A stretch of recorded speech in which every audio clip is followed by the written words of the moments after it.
सभी साथियों को नमस्कार। आज के इस वीडियो में हम बात करेंगे रेलवे ग्रुप डी एग्जाम 2025 के बारे में।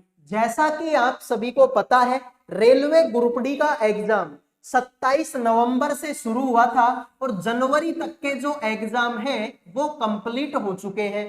लेकिन अभी भी लाखों की संख्या में ऐसे स्टूडेंट बचे हैं जिनका एग्जाम 2 फरवरी से लेकर 10 फरवरी तक होने वाला है।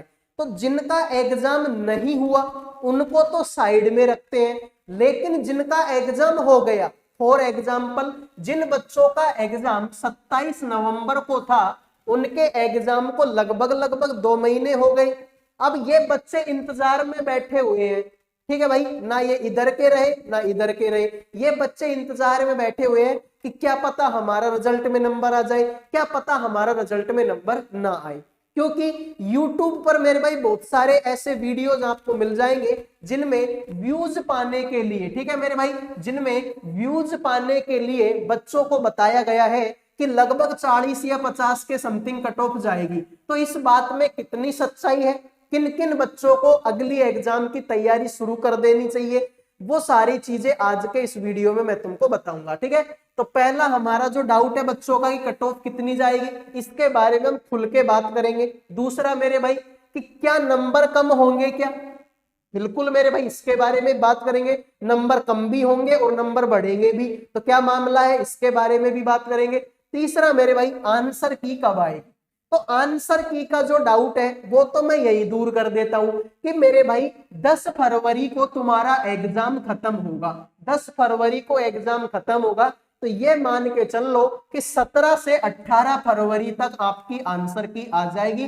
100% गारंटी के साथ में, लिख के ले लो इस बात को। तो ठीक है, तो आंसर की के भाई देखिए बहुत सारे टीचर क्या करते हैं, आंसर की का भी अलग वीडियो बनाते हैं कि आंसर की कब आएगी, तो कोई मतलब नहीं है अलग बढ़ाने का। आंसर की कब आएगी, 10 फरवरी को एग्जाम खत्म होगा, तो एक सप्ताह के अंदर रेलवे लगभग अपनी आंसर की डाल देता है, तो 17 से 18 फरवरी तक आपकी आंसर की आ जाएगी। दूसरा मेरे भाई कि क्या नंबर कम होंगे क्या, इस बारे में भी हम बात करेंगे। तो मेरे भाई देखो, क्या नंबर कम होंगे और नंबर कम होंगे तो क्यों होंगे। अभी तुम ये मान के चल लो कि हमारे सोचने में और जो एग्जामिनर है उसके सोचने में दिन रात का फर्क है। अभी तुम एग्जाम दे के आए होंगे, बहुत सारे बच्चे ये मान रहे होंगे सर मेरे तो लगभग 60 नंबर आ जाएंगे, बहुत सारे बच्चे ये सोच रहे होंगे कि सर मेरे 70 नंबर आ जाएंगे, बहुत सारे बच्चे ये सोच रहे होंगे मेरे 50 नंबर आ जाएंगे। यकीन मानो मेरे भाई, हो सकता है कि फिलहाल के लिए आपको ये बात बुरी लगे, अब बुरी लगेगी तो लगेगी, लेकिन सच्चाई यही है, सच्चाई को आपको कबूल करना होगा। सच्चाई ये है कि जिस दिन तुम्हारी आंसर की आएगी ना, तुमने जितने भी नंबर सोच के बैठे हो ना, लगभग सब बच्चों के 4 से 5 नंबर कम हो जाएंगे आंसर की आने के बाद में। और तुमको ये बात कबूल करनी पड़ेगी भाई, नंबर कम होंगे इसका मतलब बात तो बुरी लगेगी, और बुरी लगेगी तो हो सकता है कि आप लोग नेगेटिव कमेंट कर दें, चैनल को अनसब्सक्राइब कर दें, लेकिन ये सब करने की जरूरत नहीं है। सच्चाई यही है कि जितने नंबर तुम सोच के बैठे रहे हो ना इस टाइम पर कि मेरे 70 आ जाएंगे, मेरे 80 आ जाएंगे, यकीन मानो आंसर की आने के बाद में तुम्हारे लगभग 4 से 5 नंबर तुम्हारे कम होंगे ही होंगे 100% गारंटी के साथ में। ये बात अलग है कि बाद में हो सकता है कि नॉर्मलाइजेशन में तुम्हारे नंबर बढ़ जाए, बाकी आंसर की आने के बाद में तो एक बार तो तुम्हारे नंबर कम हो। ठीक है मेरे भाई, अगर मैं नॉर्मलाइजेशन की बात करूं मेरे भाई कि नॉर्मलाइजेशन में किन बच्चों को ज्यादा फायदा होगा, तो मेरे भाई देखो, वैसे तो नॉर्मलाइजेशन जो होता है उसका मेरे भाई डेट से, एग्जाम डेट से कोई वास्ता नहीं होता। नॉर्मलाइजेशन डिपेंड करता है हार्ड शिफ्ट के ऊपर और इजी शिफ्ट के ऊपर कि कौन सी शिफ्ट हार्ड है और कौन सी शिफ्ट इजी है, इस फॉर्मूले पे तुम्हारा नॉर्मलाइजेशन डिपेंड करता है। लेकिन जो मैं बोल रहा हूं उसको तुम कबूल करो, तुम सोचो इस बात को कि मेरे भाई मान लो जिन बच्चों का एग्जाम 27 तारीख को था, जिन बच्चों का एग्जाम 28 तारीख को था, 27 नवंबर और 28 नवंबर जिन बच्चों का एग्जाम था, पहली बात तो कि ये बच्चे स्टार्टिंग में थे, इनको बिल्कुल पता नहीं था कि पेपर कैसा आएगा, क्या पूछा जाएगा क्या नहीं पूछा जाएगा। लेकिन जिसका एग्जाम मान लो इससे 15 दिन बाद में था, अब इसको तो पता लग गया कि पेपर में क्या आ रहा है क्या नहीं आ रहा है। अब इन बच्चों ने सारी सब्जेक्ट पढ़ी, फिर पता चला कि पेपर में तो जीके तो आ ही नहीं रही। इन बच्चों ने फिर जीके नहीं पढ़ी, इन्होंने फोकस किया सिर्फ किस पे, सिर्फ करंट अफेयर पे फोकस किया। तो सीधी सी बात है, इनसे ज्यादा नंबर आने के चांस है इनके, क्योंकि पहली बात तो इनको पेपर के बारे में कोई अंदाजा नहीं था कि पेपर कैसा आ रहा है। फिर इन्होंने जीके भी पढ़ी, इनको जीके पढ़ने की जरूरत ही नहीं थी, क्योंकि आप खुद पेपर देकर आए, आपको तो पता है कि जीके से तो कुछ आया ही नहीं है। 20 क्वेश्चन है, 17 से 18 क्वेश्चन सिर्फ और सिर्फ करंट अफेयर आई है। तो इन बच्चों को जीके पढ़ने की जरूरत ही नहीं थी, इन्होंने करंट अफेयर पढ़ी।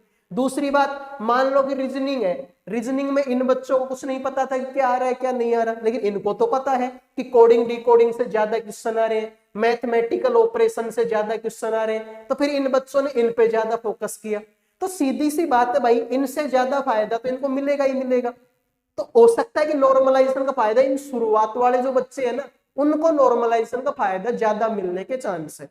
बाकी तो वही डिपेंड करेगा कि कौन सी शिफ्ट हार्ड थी और कौन सी शिफ्ट इजी थी। और इजी और हार्ड किस पे डिपेंड करेगी कि कितने क्वेश्चन बच्चों ने अटेम्प्ट किए हैं। अब जिन बच्चों का शुरुआत में पेपर था, उनकी तो करंट अफेयर बिल्कुल जीरो हुई है, और जिनका पेपर थोड़े बहुत लास्ट में था, उनकी हो सकता है करंट अफेयर में उन्होंने थोड़ा सा सुधार कर लिया हो। और ये देखो आप कि जिन बच्चों का पेपर 27-28 नवंबर को है, ठीक है, इनका पेपर था मान लो 27 नवंबर को, और बहुत सारे बच्चे ऐसे हैं जिनका पेपर 8 जनवरी को है। अब तुम खुद सोचो, 27 नवंबर और 8 जनवरी के बीच में कितने दिन का गैप हो गया, लगभग 1-1.5 महीने का गैप है, और 1.5 महीने में तो आदमी कवर कर सकता है ना करंट अफेयर को। तो इस तरीके से मेरे भाई, ठीक है, वैसे डेट पे नॉर्मलाइजेशन डिपेंड नहीं करेगा, लेकिन मैं क्या बोलना चाह रहा वो आप समझ गए होंगे। फिर हम बात करते हैं मेरे भाई किसके बारे में, कट ऑफ के बारे में। तो कट ऑफ वैसे तो बताना थोड़ी सी मुश्किल है, आप क्या करना, जितने नंबर आपके आ रहे हैं उन चीजों को एक बार आप कमेंट कर देना। बाकी अगर कट ऑफ का मोटा मोटा अंदाजा अगर मैं आपको दूं, तो यहां पर देखो, ये जो कट ऑफ तुम्हारे सामने है ना, ये वाली जो कट ऑफ है, ठीक है, ये जो कट ऑफ है ना, ये कट ऑफ जो तुमको दिखाई दे रही है, ये कट ऑफ आपके पिछली वैकेंसी की थी। और पिछली वैकेंसी कितनी थी सर, पिछली बार तो वैकेंसी कितनी थी, 1,03,769 वैकेंसी थी। पिछली बार वैकेंसी कितनी थी, 1,03,769 वैकेंसी पिछली बार थी। इस बार वैकेंसी कितनी है, मात्र 32,438, लगभग 3 गुना वैकेंसी कम है भाई, लगभग 3 गुना वैकेंसी ज्यादा थी पिछली बार भाई। 34 गुना 3 करोगे तो इतने के लगभग में आके बैठेगा वो। लेकिन और इतनी वैकेंसी होने के बाद में भी इतनी कट ऑफ थी। जनरल की अहमदाबाद में जनरल की 62 कट ऑफ थी, और ये कब थी, जब 1 लाख वैकेंसी थी।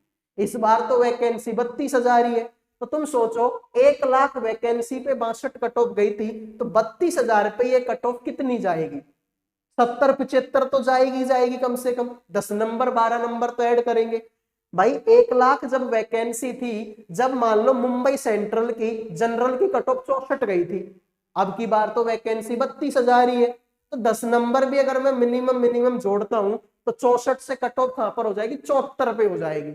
तो सीधी सी बात है, ये जो कट ऑफ तुमको दिखाई दे रही है ना, देखो ये तुम्हारे जोन है और ये तुम्हारी कैटेगरी वाइज कट ऑफ है। तो जो कैटेगरी तुमको यहाँ पर दिखाई दे रही है ना, उसमें 10-10, 15-15 नंबर ऐड कर लो। इतने नंबर अगर तुम्हारे इस बार बढ़ रहे हैं तो तुम कट ऑफ के अंदर हो, वरना तो मेरे भाई तुम कट ऑफ से बाहर ही हो जाओगे, ठीक है। इससे अगर कम नंबर तुम्हारे हैं ना, तो आज से अभी से अगली एग्जाम की तैयारी शुरू कर दो, ठीक है मेरे भाई। स्क्रीनशॉट ले सकते हो। अगले वीडियो में मिलूंगा। जय हिंद, जय भारत।